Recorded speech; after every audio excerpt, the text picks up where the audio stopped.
আমি সমাজ baking and cooking থেকে বলছি। আজ আপনাদের সাথে শেয়ার করছি একটা সজনা ডাঁটার তরকারি। কিন্তু সজনা ডাঁটার তরকারিটা কিন্তু একটু অন্যরকম ভাবে করা। তার ফ্লেভারটাকে আরো বেশি বাড়ানোর জন্য প্লাস্টিকি অ্যাড করলাম এবং অত্যন্ত সিম্পল মশলা দিয়ে করেছি, কোনো মশলাই ব্যবহার করিনি বলতে পারে, এইভাবে করেছি। চলুন তাহলে দেখিনি কি করে করলাম। 4টে ডাঁটা নিয়েছি, সজনা ডাঁটা, একটা আলু আর কুমড়ো নিয়েছি, আর এখানে 5-6টা পটল নিয়েছি, 5টা পটল নিয়েছি।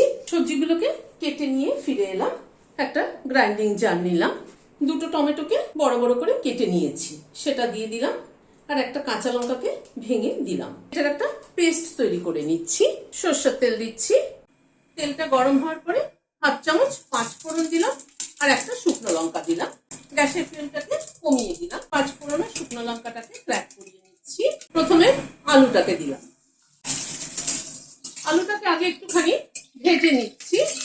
আলুটাকে মিনিট খানেক একটু নাড়াচাড়া করে নিই, তারপরে সব সবজিগুলোকে দিয়ে দিচ্ছি। নুন দিলাম 1/2 চামচ, হলুদ দিলাম পরিমাণ মতো। সব সবজিটাকে একটু নাড়াচাড়া করে নিচ্ছি। গ্যাসের ফ্লেমটাকে মিডিয়ামে রেখে সবজিটাকে একটু ঢেকে দিচ্ছি। এইভাবে ঢেকে ঢেকে সবজি রান্না করলে কিন্তু সবজি রান্নার টেস্ট কিন্তু খুব ভালো হয়। মিনিট 5 মতো ঢাকা ছিল, ঢাকাটা খুলছি, আবার একটু ঢেকে দিচ্ছি। মিনিট 5 পরে ঢাকাটা খুললাম, সবজিটাকে একটু নেড়ে দিচ্ছি।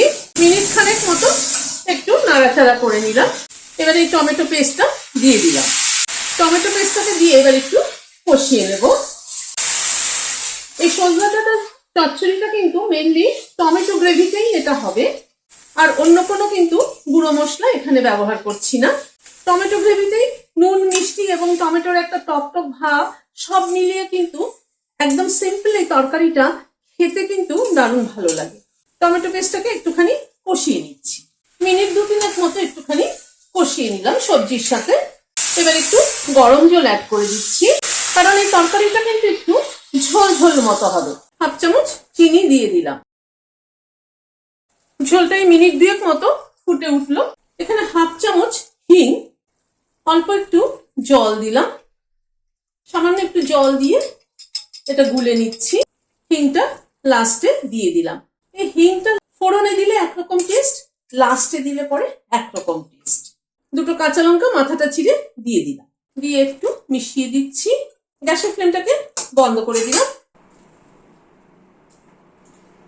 লাস্টে হিং অ্যাড করাতে কিন্তু দারুণ সুন্দর একটা হিঙের ফ্লেভার এসছে, আর টমেটোর টক টক মিষ্টি, মানে একটু মিষ্টি দেওয়াতে সবকিছু মিলে টক মিষ্টিতে কিন্তু খেতে কিন্তু দারুণ হয়েছে।